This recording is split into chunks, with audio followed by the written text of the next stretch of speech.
Students, आज हम सब पढ़ेंगे सबसे इम्पोर्टेंट। क्या है ग्रामर में सबसे इम्पोर्टेंट बेटा? कारक विभक्ति।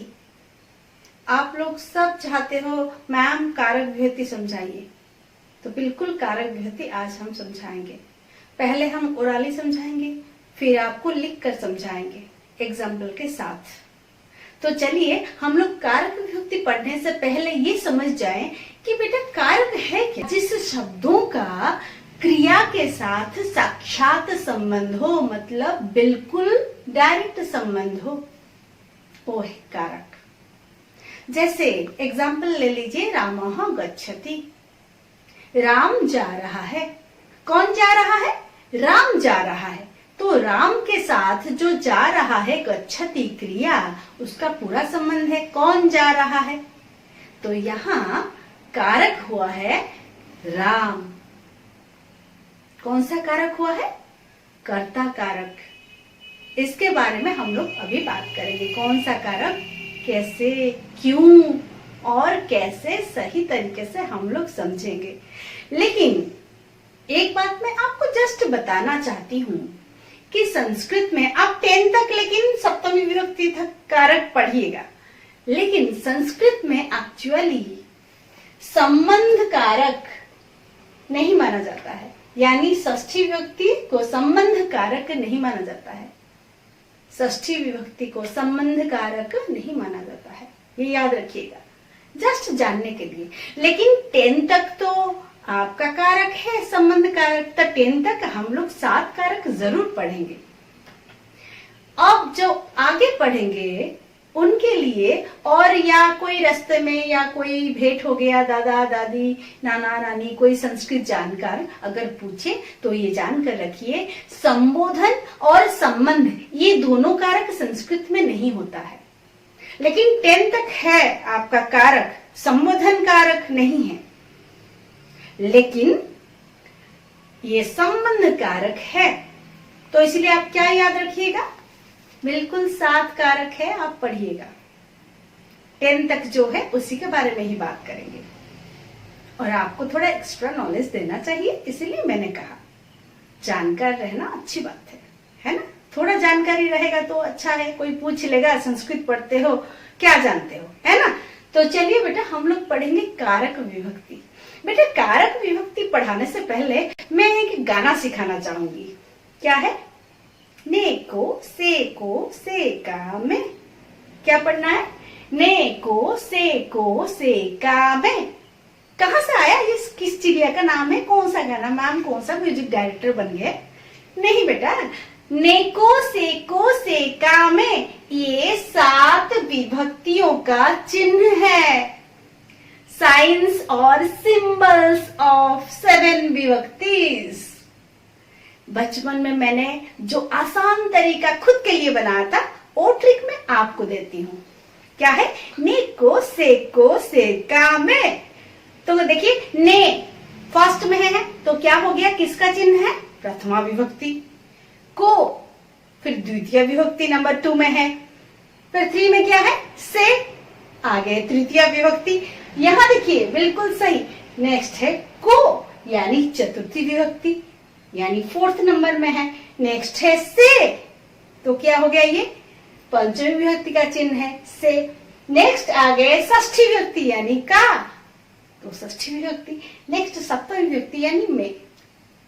आपको और आसान होगा, मैं जब समझाऊंगी उसको इंग्लिश में भी बता दूंगी, कैसे हम लोग हिंदी में जो ट्विस्ट है उसको कैसे समझेंगे। हम लोग कैसे इंग्लिश में समझ जाएंगे तो समझ में आ जाएगा, अच्छा बेटा यहाँ छुपा हुआ है ये चिन्ह। तो चलिए हम लोग शुरू करते हैं। ये नेको सेको सेका में, नेको सेको सेका में। आसान से लर्न हो जाएगा। नहाते हुए भी प्रैक्टिस करिएगा, घूमते हुए भी प्रैक्टिस करिएगा, साइकिलिंग करते हुए भी प्रैक्टिस करिएगा। नेको सेको सेका में। सोचिए 7 विभक्तियों का चिन्ह आपके मुट्ठी में है ना। चलिए, तो ये जो नेको सेको सेका में, यहाँ ट्विंस भी है। अब बोले मैम ट्विंस क्या है? ट्विंस यानी same sound, same spelling, same, बिल्कुल सेम टू सेम। क्या है ये? प्रथमा ने का कोई प्रॉब्लम नहीं है। देखिए द्वितीया का चिन्ह को है, फिर चतुर्थी का चिन्ह भी को है, फिर तृतीया का से है। देखिए same spelling, same sound, pronunciation बिल्कुल सेम। और ये पंचमी से। बेटा ट्विंस लोगों का पहचानने के लिए मम्मी लोग को भी बहुत परेशानी होती है। जब ट्विंस होते हैं ना तब मम्मी सोचती है पता नहीं किसको खिलाए हम, जिसको खिलाए भूल गए, उसको डबल बार खिला दिया, उसका उल्टी हो गया, बेचारा दूसरा जो है वो भूखा रह गया। तो मम्मी लोग क्या टेक्निक यूज करते हैं? तो कभी काला टीका लगा दिए, इसको खिला दिए हम और नेक्स्ट को खिलाएंगे, या काला धागा बांध दिए उंगली में, पैर का उंगली में, किसको खिला दिए। तो ऐसे डिफरेंशिएट करते हैं ट्विंस में। ऐसे हम लोग भी डिफरेंशिएट करेंगे। ये दो दो ट्विंस है, फिर दो दो ट्विंस है। ये दोनों में जब डिफरेंशिएट करेंगे, सीता कौन और गीता कौन आप लोग पहचान लीजिएगा, है ना। चलिए तो सीता और गीता हम लोग पहचानेंगे कैसे, जब डिस्कशन होगा एग्जाम्पल के साथ। चलिए बेटा अभी शुरू करते हैं पहले से। तो भूलना नहीं, नेको से का में भूलना नहीं करना, नेको से का में, ठीक है। सारे विभक्ति, 7 विभक्तियों का चिन्ह गाना में नेको से का में, है ना। चलिए शुरू करते हैं। अभी प्रथमा विभक्ति ने, इसका कर्ता कारक क्यों बोलेंगे भाई? देखिए बेटा एग्जाम्पल मैंने कहा आपको ओरली समझाऊंगी, उसके बाद फिर लिख कर समझाऊंगी। पहले ओरली समझने की कोशिश करेंगे, मजा आएगा। तब जब रिटन हम आपको दिखाएंगे ना तो बोले अच्छा ये तो मैम समझाए थे, आसान है। बेटा ने ये कर्ता कारक इसीलिए है, कर्ता के पास यानी सब्जेक्ट जिसको बोलते हो, कर्ता के पास ने होगा जरूर। अच्छा जैसे उसने कहा, राम ने कहा, यहां सब्जेक्ट क्या है बेटा? राम। तो राम के पास ने है ना, तो राम ने, आपको समझ में आ गया। अच्छा मैम बोले थे कि ने जहां रहेगा जिस शब्द के पास वो है कर्ता, तो राम ने समझ में आ गया। लेकिन हिंदी में एक ट्विस्ट है, क्या? जैसे राम जा रहा है, यहां तो कर्ता के पास ने नहीं है, तो कैसे पहचानेंगे? बेटा ये हिंदी का जो ट्विस्ट है इसको समझने के लिए एक बढ़िया तरीका है। क्या? सब्जेक्ट के पास ने होगा, नहीं तो इसमें से कोई भी चिन्ह नहीं होगा। इट इज अंडरस्टूड, ये कर्ता कारक प्रथमा विभक्ति है।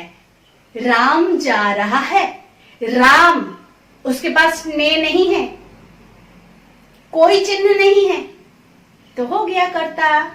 ने होगा तो बहुत अच्छी बात है, उसने कहा, राम ने कहा, मैंने कहा, मैंने पढ़ा, ने है, इट इज अंडरस्टूड प्रथमा विभक्ति कर्ता कारक। अगर ने नहीं है कर्ता के पास, आइडेंटिफाई करना बहुत आसान है।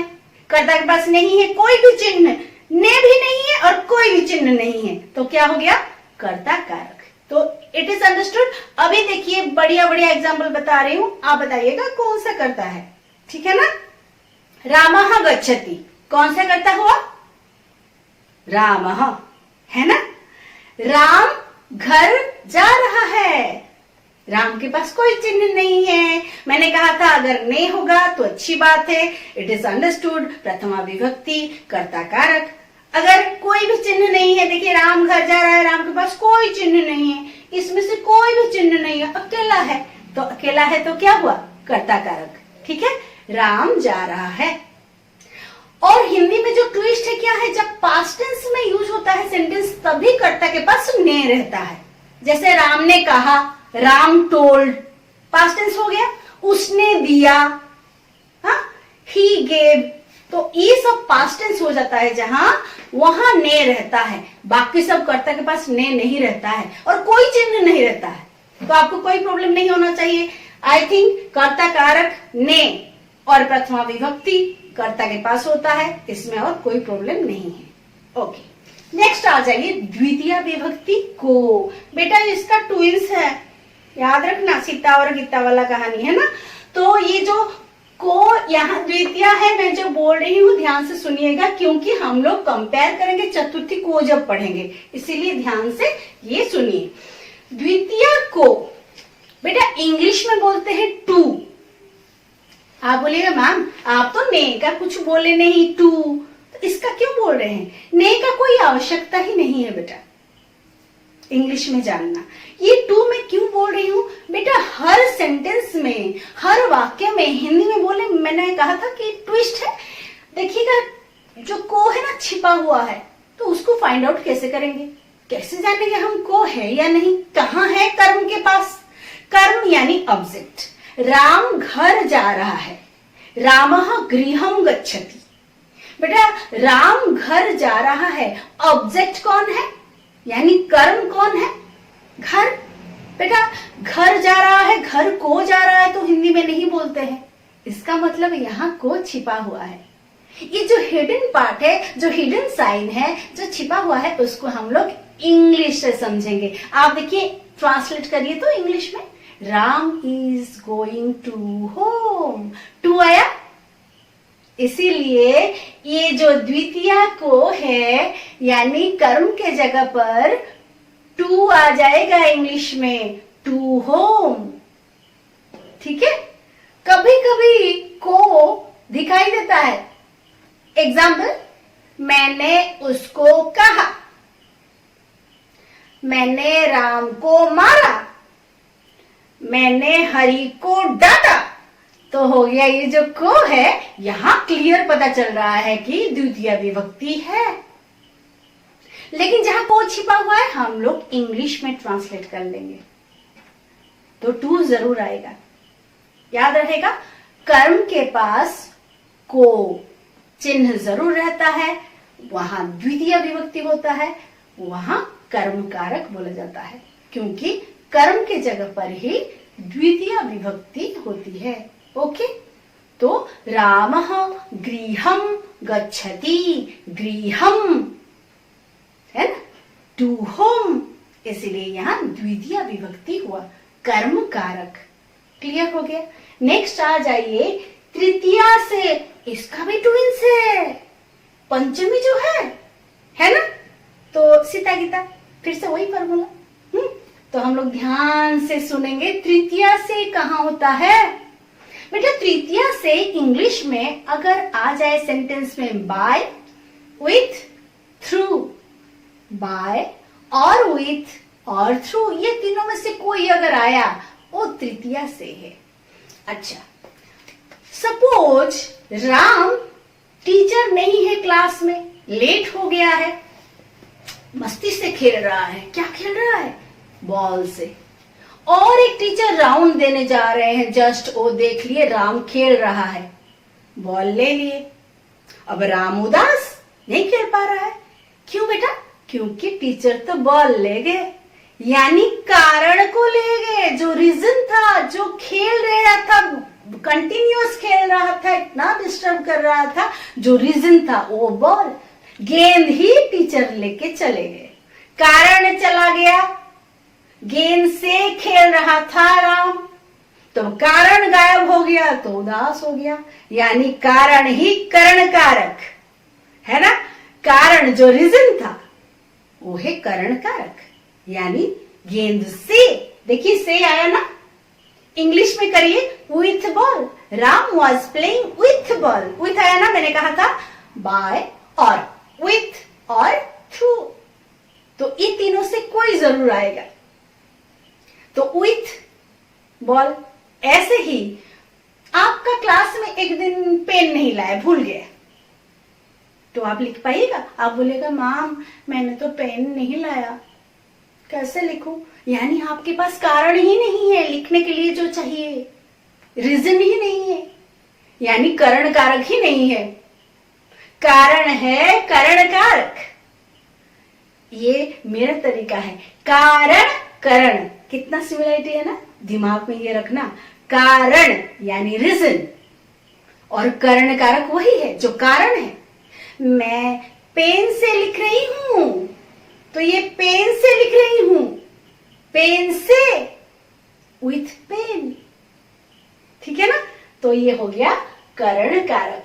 मेरे पास पेन नहीं तो लिखने का काम नहीं हो पाएगा। कारण के द्वारा यानी करण कारक के द्वारा क्रिया कंटिन्यू होता है या समाप्त होता है। याद रहेगा, ये है करण कारक तृतीया विभक्ति। वहां हमेशा तृतीया विभक्ति होता है, याद रखना। नेक्स्ट आ जाइए चतुर्थी को। बेटा ये ट्विंस है किसका? द्वितीया विभक्ति को। याद रखिएगा डिफरेंस क्या है। ये जो चतुर्थी विभक्ति को संप्रदान कारक है, यही छिपा हुआ है। जैसे मैंने कहा था करण कारक यानी कारण ही करण कारक, ऐसे ही संप्रदान मतलब संपूर्ण दान। संपूर्ण दान मतलब क्या है? पूरा सामान दे देना। आपके पास रिटर्न कभी नहीं आएगा। वही, सिर्फ वही जिसको आप दिए, जिसको आप दान दिए, वहां पर जो को चिन्ह है वो संप्रदान कारक यानी चतुर्थी विभक्ति होगा। कैसे? मैं भिखारी को खाना दे रही हूं। अच्छा बेटा, मैं भिखारी को जो खाना दे रही हूं, भिखारी को किसको दिया मैंने? भिखारी को। मैंने कहा जिसको आप दे रहे हो, भिखारी को, तो भिखारी को जो चिन्ह है वो द्वितीया को नहीं है, क्योंकि मैं दान कर रही हूं। मैं क्या खाना उसको दे रही हूं, मैं खाना उसको दे रही हूं। क्या 2 दिन के बाद फिर वापस मांगू? चलो उल्टी करो, मेरा खाना वापस दो, मेरे घर के सामने क्यों कूड़ा फेंका है तुम? ऐसे बोलूंगी? या वापस कभी आएगा? नहीं। ऐसे किसी का जन्मदिन पर अगर आप उपहार दिए, गिफ्ट दिए, वो भी दान है, क्योंकि आप तो नेक्स्ट दिन झगड़ा हुआ के मांगोगे बर्थडे पर जो गिफ्ट दिए थे दो, नहीं ना? नहीं, तो ये भी दान है। तो यहाँ जो दान हुआ बेटा, यानी आपके पास जो सामान आप दिए वो कभी वापस नहीं आएगा। इसीलिए संप्रदान, संपूर्ण दान जहां होता है, जिसको दान करते हो वहां पर जो को निशान है, को साइन है, वो चतुर्थी का को साइन है, और कारक है, चतुर्थी विभक्ति का जो कारक है वो संप्रदान कारक है। याद रहेगा। और एग्जाम्पल सुनिए। सोचिए, मैं हरि को पानी दे रही हूं। पानी पीने के लिए मैंने दिया, तो हरि को जो पानी दे रही हूं पीने के लिए, 2 दिन के बाद या 1 दिन के बाद या 1 घंटा के बाद फिर वापस मिलेगा मुझे? कभी नहीं। तो यानी वो पानी हो गया, दिए मैंने, दान दिया, जल दान दिया, है ना। तो ये जो को, हरि को, ये संप्रदान कारक चतुर्थी विभक्ति का को है, द्वितीया का नहीं। अच्छा, और एक ट्विस्ट है बेटा। 2 एग्जाम्पल मैं बताऊंगी, आपको सेंटेंस से लगेगा कि यहां भी तो दे रहे हैं, लेकिन क्यों मैम बोल रहे हैं चतुर्थी को यानी संप्रदान कारक नहीं होगा? एग्जाम्पल देखिए। मैं धोबी को कपड़ा दे रही हूं। किसको कपड़ा दे रही हूं? धोबी को। धोबी संस्कृत में राजा का बोलते हैं, बालक की तरह होता है राजा का।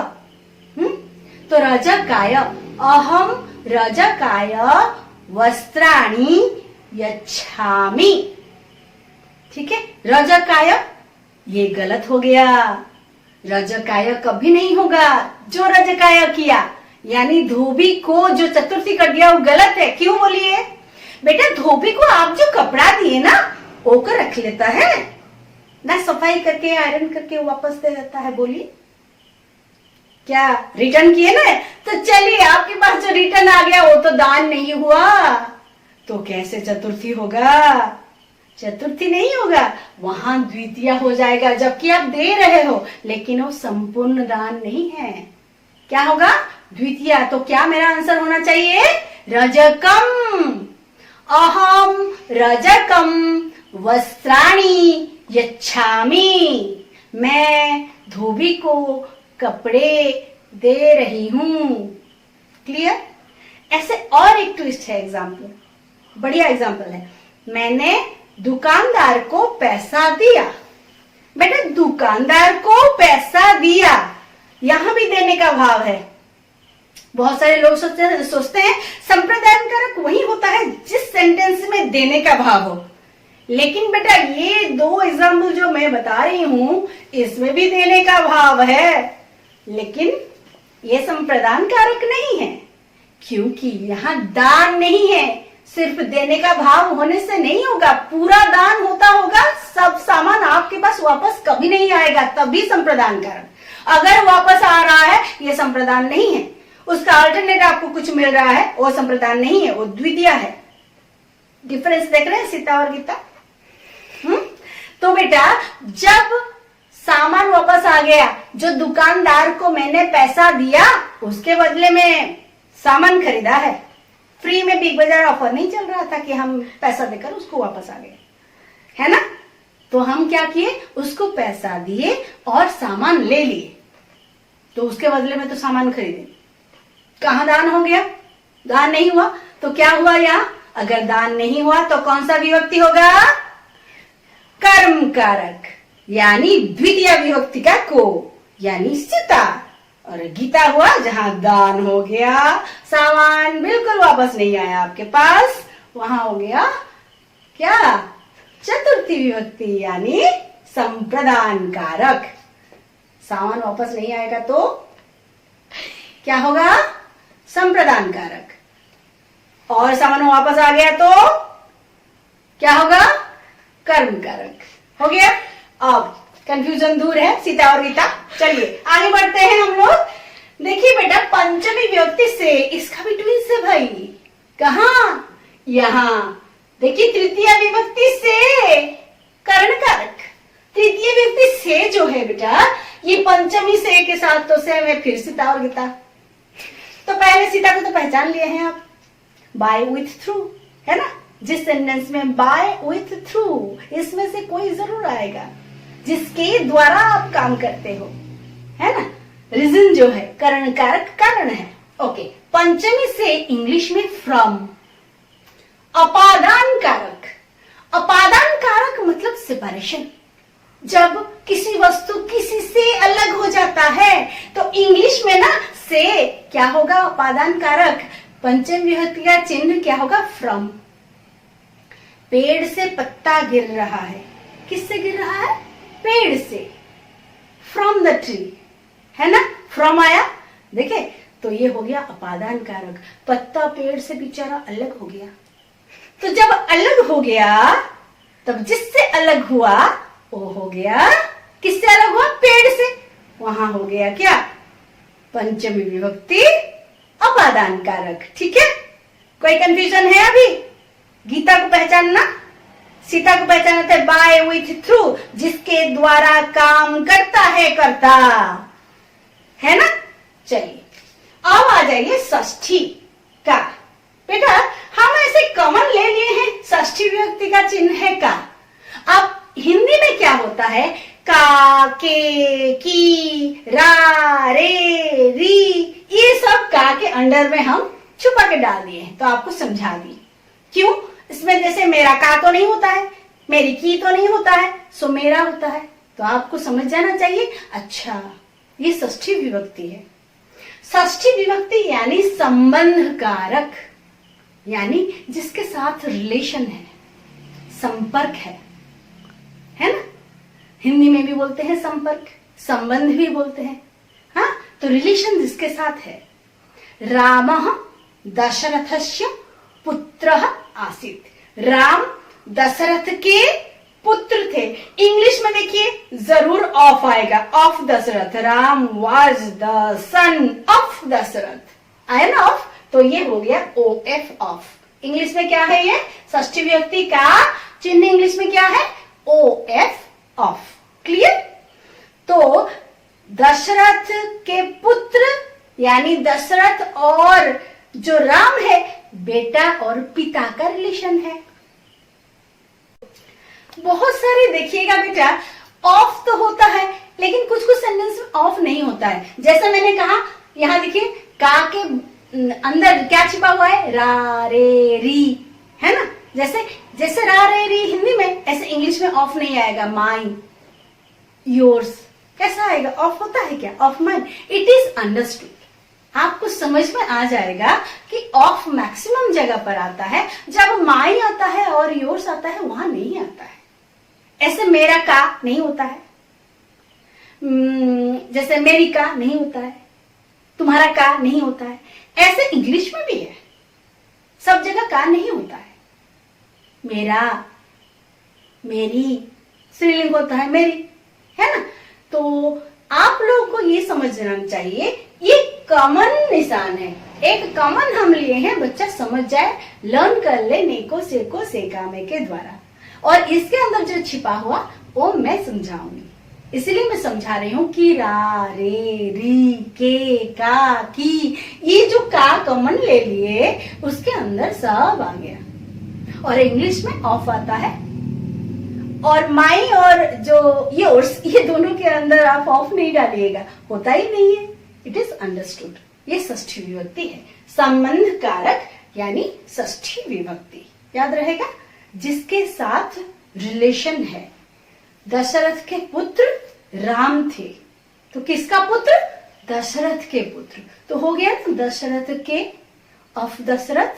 Yes, okay. चलिए सप्तमी विभक्ति। सप्तमी विभक्ति में, ये जो सप्तमी विभक्ति में है बेटा, इंग्लिश में होता है इन, ऑन और ओवर। इंग्लिश में जरूर आएगा, इन आएगा या ऑन आएगा या ओवर आएगा। और ये में कभी कभी संस्कृत, हिंदी में क्या होता है, पर भी होता है। मैं आसमान पर उड़ रही हूं, मैं जमीन पर खड़ी हूं, मैं जमीन पर खड़ी हूं, मैं किताब में लिख रही हूं, यहां तो मैं आ गया, है ना। तो ऐसे में और पर होता है। इट इज अंडरस्टूड कि पर भी होता है। सबसे अच्छा मैंने कहा, सबसे बढ़िया टेक्निक इंग्लिश में इन आएगा या ऑन आएगा या ओवर आएगा। अच्छा, इसका नाम क्या है, कौन सा कारक है? ये अधिकरण कारक। अधिकरण कारक मतलब जो आधार है, जो बेस है। मैं जमीन पर खड़ी हूं, मेरा बेस क्या है बेटा, किस पर खड़ी हूं? जमीन, तो जमीन पर खड़ी हूं, जमीन हो गया सप्तमी विभक्ति अधिकरण कारक। मैं घर में सो रही हूं, कहां सो रही हूं? घर में।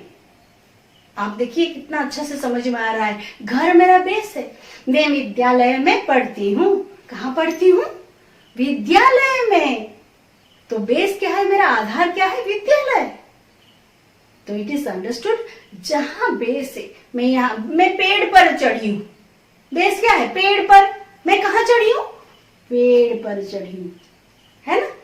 तो यहाँ हो गया सप्तमी विभक्ति में, या पर होगा, छिपा हुआ रहता है, मैंने एक ही सिर्फ लिया है।